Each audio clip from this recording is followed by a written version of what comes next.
I just thought it would be funny to talk a little bit of light relief. Talk about the slow motion car wreck that is Kneecap, the Irish rap trio. The total cringe. Yeah. 3 completely lost boys who don't know what they're talking about, getting some sort of comeuppance. It seems like one of their number, Liam, has actually been charged with terrorism offences. So I saw that it couldn't happen to a nicer bunch of lads, to be honest. The I saw genuine warmth that I get from them, Yeah. the kindness that exudes from every utterance that they make. I just feel that they ought to be the sort of people you can sit down and have a real nice piece of cake with your daughter before you usher them out to a walk in the park. Oh, they're definitely steeped in political just look at that. philosophy and history. Yeah, The they innocence. definitely know what they're talking about, that's for sure. The genial innocence of those eyes. Before I continue on, we must quickly mention that on our website you can get the Trivium, where you can learn about grammar, logic and rhetoric. Yeah, well, one of the things I wanted to mention, because it's a bit of feedback we got from last week, a lot of people don't seem to understand the Trivium is 3 separate courses: Foundations of Writing, Foundations of Logic, Foundations of Rhetoric, and you can buy them individually, and the Trivium puts them all in one bundle package. So that's the deal. So you can buy them individually or as a bundle. And there will also be a webinar every Thursday. There's webinars with you and Carl, which is free. Anyone can just sign up for that on our website, and they can interact with you and Carl. But people who went last week where we did writing seemed to enjoy it, and there were a lot of people there. So and it is Thursday today, so there's one happening today. Where's it, 6 or 7 p.m? 7 p.m. 7 p.m. Be there. Be there at the considerable risk of being square if you don't attend. Okay. If you're on the course, you'd have learned that you couldn't say be there and be square. You see, you'd have found a different language to use. I did no adverbs, you see. Yeah. I'd be there, just be there. direct. Oh, yeah. So back to the implosion of Kneecap. So what happened? So first and foremost, they're a bunch of three lads, young Northern Irish lads, who are, I mean, let's be fair, morons. Don't mix about your phrases there, to be honest. They're LARPing. It's turbo cringe. They're LARPing. They're trying to get attention, like sort of desperately, I would say, trying to get attention. It speaks to me of sort of a lost generation, an unwell generation, a symptom of sort of an unwell society. They hark back to the Troubles. I mean, they're in their late 20s, so they were born around the time of the Good Friday Agreement. They don't know anything about the Troubles. They didn't live through it. I actually, well, not you, you're too young, but we lived through at least the end of the Troubles. I actually remember Canary Wharf. I heard Canary Wharf blow up. I remember going to London and being told, don't go near any bins in case there's bombs there, all that sort of thing. So anyway, these young lads, they talk about Thatcher. They talk about as if the Tories are the enemy. It's like, it's not 1975. No. Or 1979, rather. Yeah. Like, come on. Well, the Tories are the enemy, but not for that reason. Not for 79. The Tories of 1981 are a very different enemy to Badenoch's opposition. Exactly. Maybe he can get a better word out of Thatcher than he can do Badenoch and Cameron. You know, I've got Cameron on the run. Might have worked. So what basically, just in a nutshell, what they said was things like kill your local MP. All right. South Africa again. Yeah. Yeah, it's very South. Maybe they got the lyrics from. And there's also that strange connection between lefties, socialists, champagne socialists, wannabe commies, whatever you call it, and Islam. So they also came out and were really pro Hezbollah, pro Hamas, making explicit comments publicly on stage about. One of them there's a picture of him where he's got a flag, a Hezbollah flag. Which is odd. What a strange collection of political thought, that you're an Irish nationalist, you hark back to the IRA, but you also are sort of pro-Shia. Go back on that one. So, do you know what these remind me of? Is those 3 New York white Jewish rappers from the 1990s. Talk this way, walk this way. Beastie Boys. Beastie Boys. Beastie Boys, but with no talent. Well, I was thinking Goldie Looky. They are Goldie Looking. Oh yeah. One of the things I was going to mention later is that they seem to be in earnest. They're not just LARPing. So there are people that are taking the mickey, like Goldie Looking Chain. Yeah. Like, this is a comedy. This is a parody, deliberately. Oh, is it? Goldie Looking Chain. There you go. Look, they're taking the piss. Speaking of the South Africa thing, they had a based lyric. Do you remember? guns don't kill people, rappers do. Yeah. Yeah. Go on. So Are these they are- trying to look like they're Oasis Welsh, there? They're like Welsh. Well, they were Welsh, weren't they? They were Don't be Welsh, looking yeah, I remember. And it is a piss take, right? Yeah. Or there was that show People Just Do Nothing, where they're English boys and they're into garage. Again, it's a comedy show. It's a comedy show, Right. right? okay. They're parodying this sort of thing, but no. Kneecap are for real. These are serious people. This isn't ironic, apparently. No, What's no, their connection with It's like the Gimp in Pulp Fiction. Lebanese separatism then? Like, why are they into Hezbollah? of I'm all sure that people? I goes mean, back to when the IRA were kind of utilizing Hamas and the Middle East as not only providers of weapons that were coming through Gaddafi's Libya, but Right. also training grounds where they'd work together with the Palestine Liberation Organization under Yasser Arafat. So you had all of these connections where weapons were coming in. It was an unholy trinity of money coming in from the Irish Catholics in the United States, many connected to like senators and congressmen, who, although they deny it because they needed the votes from those areas, they never came out against the IRA per se. Money being funded from there, getting into these countries and funding the organizations that they opposed because they were actually providing training and weapon for the organization they supported to go up against Britain. I mean, this is the complexity You of asked modern the question, terrorism. what is the connection between sort of Irish nationalists and, say, Hezbollah? There's a picture of a dude with the Hezbollah flag. Sherlock Holmes, that one. The connection is that these young men are terribly confused and don't really know history or politics correctly. It's just it's as simple as that. There's no other explanation for it. And they'll never win Eurovision. Yeah. So that Actually, maybe never. Perhaps I wouldn't say that. Perhaps they would. they publicly called for sort of the killing of MPs. Now, you can't do that. You can't go around doing that, right? There are limits. No, there are limits. And I mean, they just thought they could do what they wanted, I guess. Oh look, there's a. I know. How does this make any sense? Like from a sort of political philosophy I know it's like angle. How does that work? It It doesn't add up. It's nonsense, isn't it? It's a talking tea cozy. It's nonsense. It's just complete nonsense.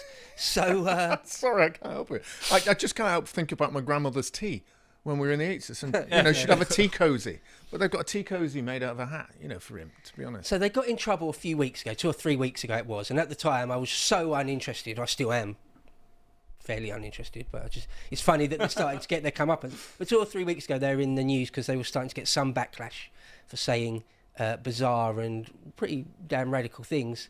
So there's just a whole bunch of articles saying that they've been dropped by a few of their. I mean, We got them actually saying anything. Let's get a clue. Yeah.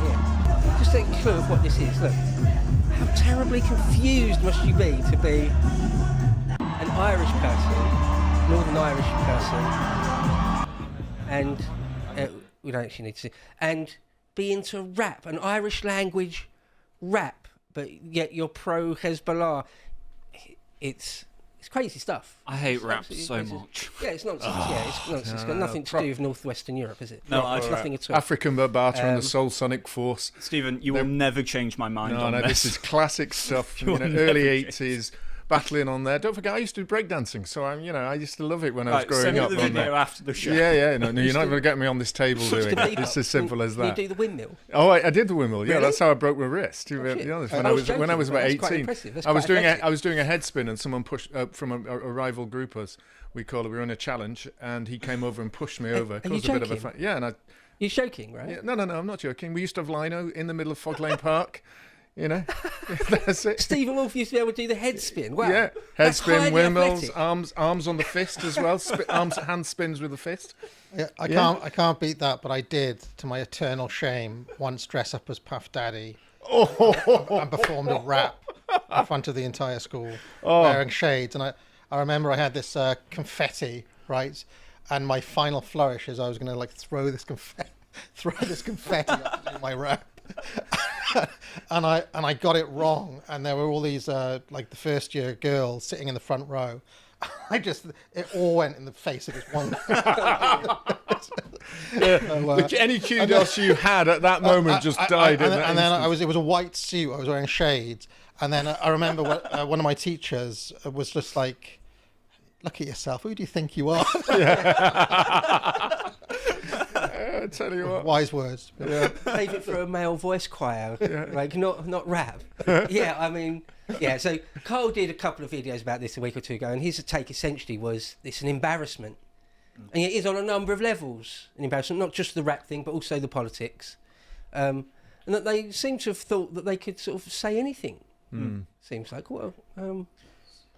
I find the focus on Hezbollah particularly odd because, I mean, there are, what I'm really into is an Iranian proxy militia group that is ostensibly there to fight for Lebanese freedom or something. It's like, how is that anybody's cause? Let alone an Irish rapper's cause. But acting as a kind of devil advocate, trying to get into their brains if it can, if they have it. Well, I was just actually beginning to wonder whether you could actually blow air from one to the other and it'd go all the way through the three of them. To be honest, that's where the last one's leaning more to his left. But just trying to look at them, are they trying to do this because they think it's actually what they believe, the kind of currying of favour with these organisations, because there is this swelling of a belief in Ireland that Israel is bad and we've got to support everything that's happening in Gaza? Is it that, and they're being able to profit from that in some way, a commercialisation of the poverty and ineptitude of the Hamas groups? Is it that what they're doing? Do we feel that listening to them, there is a genuine belief in this equality and equanimity that they're looking for? Because they started walking it back immediately. I think there we go. I think they're just. It's the cash that I just think they're very matters. Unread, callow young men that don't really know what they're doing, really. And desperately trying to get some sort of attention. I mean, I think that's all it really is. When people said, "Can you apologise to the family of David Amos and Joe Cox?" and they were like, "Yeah, sorry." Like, it's a really hollow. I think it was a really hollow. I mean, to Steelman again, foundations of logic. I think probably the strongest argument that they have is that they'd say something like, "Well, Ireland stands in a long tradition of anti-colonialism. It was the first country to declare independence from the British Empire. Now, the bad things that the British Empire used to do are being done by other groups, and we are with the freedom fighters, whether it's Hezbollah or Hamas." Or that's probably how they frame it in their own mind, where you think, well, in the same way that they call the original, like Easter Rising or something, they would have called them terrorists back in 1916, where it's the same story, basically. That's probably like the most romantic version that the left would have, I'd imagine. Like a lot of these people, they know just enough skewed history to be resentful. Right? Just enough nonsense to keep them angry. So yeah, when it first started, people first started pushing back on it. They did lose their sponsor and their booking agent. Sharon Osbourne was pissed off with them. So well, that's it then. Once she's gone, that's it. You've lost your career. Honestly, once Sharon Osbourne, I like them now. She called for their US work visas to be revoked, and but finally the actual authorities sort of had a look at them. There's a few. Kill your MP. Yeah, a few. Is it just kill your MP that they said, or was there anything else that was particularly egregious? Loads of it. I mean, that is probably the worst. The actual direct incitement of violence or against. Was it only Conservative MPs? So you only killed Conservative MPs. Or was it just British MPs? Your MP, yeah. Your MP? Yeah, I think everyone. I think so. I think so. Golly. But they've certainly got a problem with specifically the Tories. So that Liberal Democrat in Winchester, you better watch out then, to be honest. Sorry to say, do you remember there was that famous actress who was in like Juno and stuff, who then like had the sex change and became a man? In what? Sorry, was in what? Oh. There was an actress who had a sex change. Is this the Elliot Page? Yeah, and then became like right. Billy Page or something. Yeah. Elliot Page. Yeah. Is it just me, or does the one on the right really similar kind of physiognomy? And Elliot Page's test is finally kicking in. Now the Crown Prosecution Service has actually sort of charged one of them. The Liam, Ohana, that one. Okay. They've actually charged him.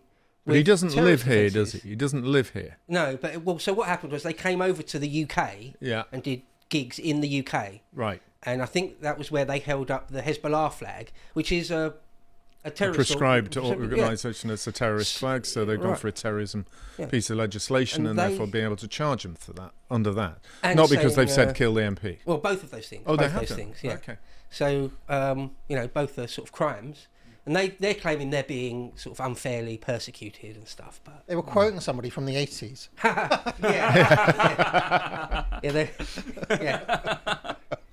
Yeah, they were just quoting.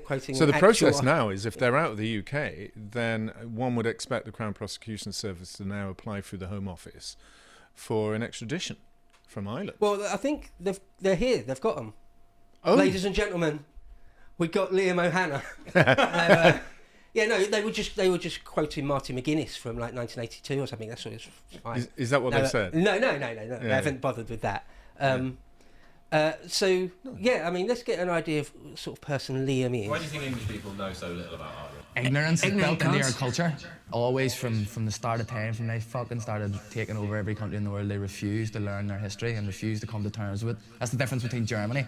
After the World War, they learned everything about the fucking World War, and now they've come to terms to the fact that, all right, the Nazis were a thing. The best thing we can do is acknowledge it and get over it. Whereas the Brits just want to just hide their past because they'd feel too guilty. Why do you think English people... I'm sorry, So- I don't know what he said. Yeah. So Yeah, there's this so is the someone- Anglo-Saxons that came over and got a few boats and drove up to Strathclyde and then came down through the north. Those Brits that they're talking about, those Anglo-Saxons that didn't know about their history as they're going across there, the deals that were done between the Irish Brits and the Celts in order to safeguard their lands, well, and sell out their own people. Gosh, that sort of history that they clearly read about. He was suggesting that British people should think about their past like Germans think about the Nazis. That's literally what he said. Yeah. So I don't know Yeah. what he bases that on, but Yeah, well, I mean, this is Potato famine? the Blame it on that. politics of grievance from a moron. The idea that British people don't know their history, very rarely the case.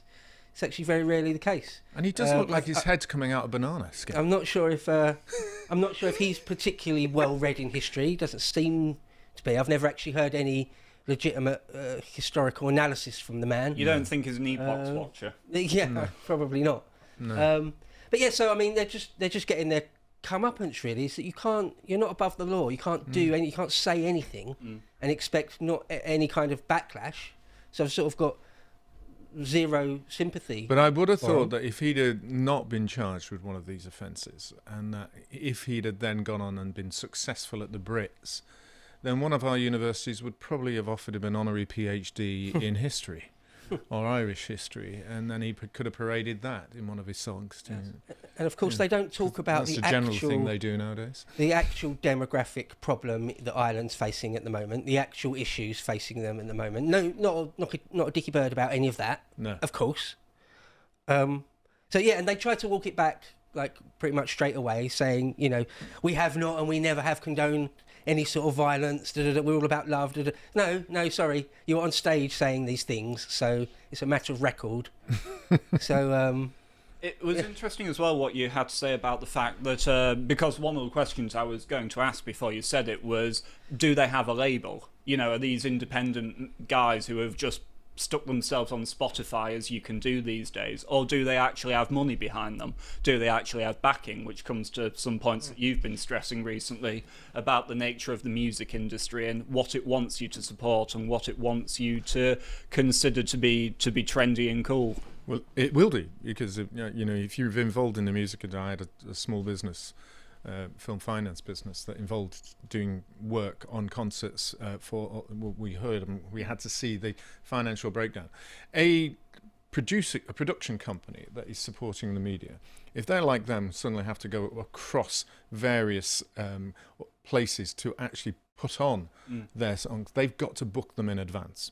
So they might be putting up £6,000 or £10,000 in advance. So overall, that budget just for being able to book them might be £100,000, £200,000 Follow that on with the advertising that then has to link in to order to fill the seats. Now, it's not just about putting it on social media and say, here we are, there we go. There's a lot more to that. Then the production of the labels. Suddenly you've put out quite a lot of money up front, which is why in their agreements that you see them, they don't get rich very straight away. It takes 2 or 3 albums or the equivalent of, or various numbers of clicks on Spotify, etc., in order to recoup all of that back plus the interest, which is normally compound basis. So I don't know if he's actually being held on remand at the moment. I don't know if Liam is actually in a cell in Paddington Green at the moment or not, or whether they are back in Northern Ireland and they have to be extradited or what. But he has been charged. They have charged him with actual terrorism Actually, offences. are they Northern Irish? Or they... Yeah, I think Oh, Northern okay, Irish. well then that's fine. And they don't need an extradition treaty. You can just get them straight back. Yeah. And I think it's going before Westminster magistrates, which is funny because if you're an Irish person that's got a massive chip on your shoulder about Britain and the English, You've been summoned to Westminster. the Crown Prosecution Service demands that you show up in Westminster to answer for your crimes against the establishment and the state. That's so funny. Oh, wouldn't it be funny just to turn up? I just want to know when the date of the magistrate's hearing is. I might just go, just to see what sort of level of kind of campaign is out there. Whether there's all these like mini kneecaps out there, lots of mini kneecaps going free Liam or free Leo or whatever he is. Oh, poor Liam, he advocated for the murder of MPs. Now he's got to answer for it in Westminster. Oh. Talking about South Africa, you hear the songs "Free Nelson Mandela" repeated by "Free Leo." We've been complaining about what appears to be the intentional degradation of our educational system for years now. If you went through the state school system in the UK, as I did, you will know exactly what I mean.